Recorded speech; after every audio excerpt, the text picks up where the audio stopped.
Brazil Morocco বিশ্বকাপের প্রথম বড় ম্যাচ। কেন প্রথম বড় ম্যাচ? বিশ্বকাপে যতগুলো গ্রুপ স্টেজ ম্যাচ হচ্ছে তার মধ্যে এটাই একমাত্র ম্যাচ যেখানে ফিফা ওয়ার্ল্ড র্যাঙ্কিংয়ের টপ 10 যে টিমগুলো আছে তার দুটো টিম খেলবে। Brazil ranked 6th, Morocco 7th, last বিশ্বকাপের সেমিফাইনালিস্ট। সম্ভাবনা কার কতটুকু? একটা ব্যাপার খুব সিম্পলি মাথায় রাখা উচিত, মরক্কো ব্রাজিল যে গ্রুপটাতে আছে এই গ্রুপটা থেকে গ্রুপ চ্যাম্পিয়ন যদি আপনি না হতে পারেন তাহলে মোস্ট লাইকলি রাউন্ড অফ 32-তে আপনার অপোনেন্ট হবে ইদার ফ্রান্স অথবা স্পেন। সো মরক্কো ব্রাজিল ম্যাচটা দুই দলের জন্যই একটু বেশি ইম্পর্টেন্ট। ব্রাজিল দল মিশন হেক্সা, আমার মনে হয় এই যে মিশন হেক্সা এটা একটা চাপ হয়ে যাচ্ছে দিনকে দিন, দরকার নাই, বি নর্মাল। ওয়ার্ল্ড কাপে এসেছেন, ওয়ার্ল্ড কাপটা এনজয় করেন, দুর্দান্ত কিছু করার চেষ্টা করেন, ভালো খেললে হেক্সা পর্যন্ত যেতে পারবেন। ব্রাজিল টিমের স্ট্রেংথের জায়গা কি? Of course forward line. আপনি ব্রাজিল, আমি নেইমারকে বাদ দিয়েই বলছি, আপনি ব্রাজিলের ফরওয়ার্ড লাইন যদি দেখেন আপনাকে মানতেই হবে এই ফরওয়ার্ড লাইনের যে কোনো অপোনেন্টকে খুব ভালোভাবে হারিয়ে দেওয়ার সক্ষমতা আছে।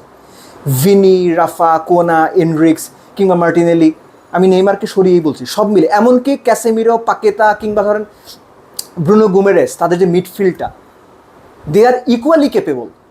শুধু তাই নয়, মার্কিনিওস এবং গ্যাব্রিয়েল প্রবাবলি এই মুহূর্তে বিশ্বের সেরা 5জন বা 3জন ডিফেন্ডারের একজন গ্যাব্রিয়েল, এবং ডিফেন্ডিং পার্টনারশিপ যদি আপনি হিসেব করেন মার্কিনিওস এবং Gabriel probably topmost pair, defensive পেয়ারের একটা। ব্রাজিলের সমস্যাটা যেটাই হতে পারে যে দুই উইং ব্যাক, কাকে খেলানো হবে আমি জানি না, দানিলো, সান্দ্রো, দুই পাশে দুইজন, তাদের বয়সও হয়েছে, এবং ইন্টারেস্টিং ব্যাটেলটা হচ্ছে এখানেই চলে আসবে। আশরাফ হাকিমি এবং মাজুরি, আমরা জানি যে পিএসজি এবং ম্যানচেস্টার ইউনাইটেডের দুইজন রাইট ব্যাক, লেফট ব্যাক, তারা কী পরিমাণ ওপরে উঠতে পছন্দ করে, কী পরিমাণ ইনসাইড আউট কাট করে ভেতরে ঢোকার চেষ্টা করে। ব্রাজিলের দুই ডিফেন্ডার, দুই উইং ব্যাক কতটুকু এই দুজনকে থামাতে পারবে, এটার উপর অনেক কিছু নির্ভর করছে। ব্রাজিলের ফর্ম যদি আপনি হিসাব করেন, ইজিপ্টের সঙ্গে বলেন, ক্রোয়েশিয়ার সঙ্গে বলেন, they played very good matches, জিতেছে, পানামার সঙ্গে বোধহয় 6 গোল করেছে, এবং এই 3 ম্যাচে আবার 4 গোল খেয়েছেও ব্রাজিল। আপনি যদি মরক্কোর কথা চিন্তা করেন, ব্রাজিলের সঙ্গে মরক্কো লাস্ট খেলেছিল 2023-এ ফ্রেন্ডলি, সেটাতে জিতেছিল। আর বিশ্বকাপে একবারই তাদের দেখা হয়েছে 1998 ওয়ার্ল্ড কাপে, ফ্রান্স ওয়ার্ল্ড কাপে 3-0 গোলে মরক্কো হেরেছিল। বাট সেই মরক্কো আর এই মরক্কোর মধ্যে অনেকখানি পার্থক্য আছে।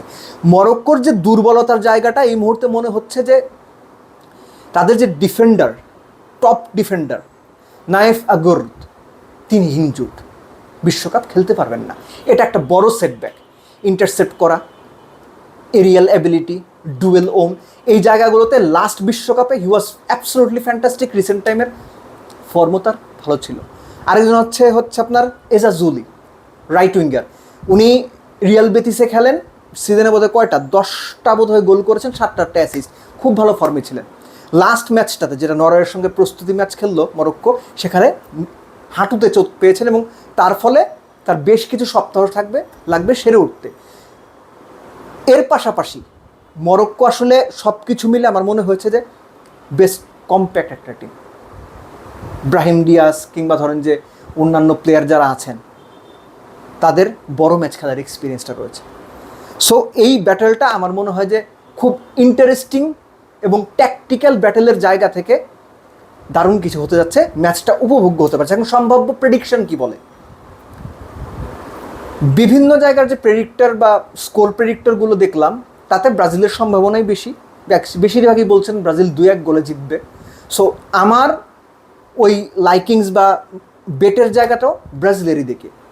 যতই মরক্কো গত ওয়ার্ল্ড কাপের সেমিফাইনাল খেলুক, স্টিল এই ম্যাচটাতে ব্রাজিল ফেভারিট।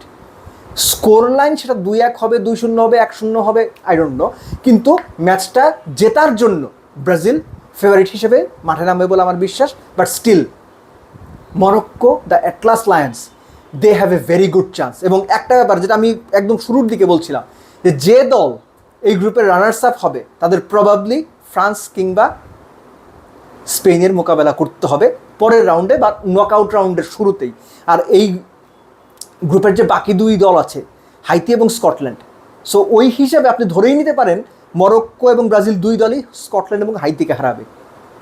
ওই ইকুয়েশন থেকে ব্রাজিল মরক্কো ম্যাচটা এই গ্রুপের লিডারশিপের জায়গাটা বা টপ স্পটটা এনশিওর করার জন্য ফ্রান্স এবং স্পেনকে হারানোর জন্য এক্সট্রা একটা মানে লড়াইয়ের মাঝখানেও আরেকটা লড়াই হিসেবে তৈরি হয়ে উঠতে পারে। So let's wait for the match এবং expecting that will be a nice entertaining match. এবং দর্শক হিসেবে আমাদের প্রত্যাশাই অ্যাকচুয়ালি তাই বা আমার প্রত্যাশা তাই যে দারুণ একটা জমজমাট ম্যাচ আমরা দেখব।